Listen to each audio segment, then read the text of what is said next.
Assalomu alaykum otajon, yaxshi keldingizmi? Ya xotin bugun kira zo'r bo'ldi. 150 ming ishlab topdim. Otajon, siz bera qo'ying, narigi pullarga qo'shib qo'yaman. Bundan hali 30 mingni zapravka olib qo'yaman. Ha, ertangi obetimga 20 ming olib qo'yaman. 100 ming toza qoldi. Shunaqasi bo'ladi. Otajon, siz 2 kilo go'sht puli-ku, taksichilik qilib tursiz, boyib ketamiz. Xotin, hali o'zim senga indisga ro'mol olib beraman. Hozirda. Adasi, yaxshi keldingizmi? Qanaqa yaxshi kelaman? Bera boryapti. Mayli, xo'p, nech pul olib keldingiz?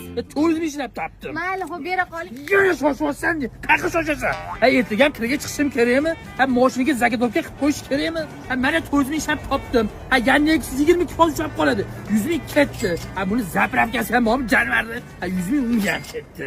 Mayli, xo'p, 200 mingni bera qoling. Tot qo'lingni. Nima men? Och qoling ichmaymanmi? Ha, 50 ming abet topib qolaman. Hali Jinurga internetdan o'chib qolgan. Unga ham 50 ming ketadi. Ha, mana 100 ming so'm qolibdi. Ha, shuni olib qo'yaman. Adasi, 15 yildan beri kuniga 100 ming so'm olib kelasiz. Hozirgi kunda bunga 1 kilo go'sht ham bermaydi-yu. Go'sht olmay bo'lmasa to'q ol. Adasi, 15 yil oldin senga indiski ro'mol olib beraman deb va'da beruvding.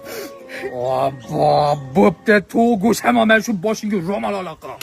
Adasi, xavotir olmang, hali hammasi yaxshi bo'ladi. Boyib ketamiz hali. Qaqa boyimiz?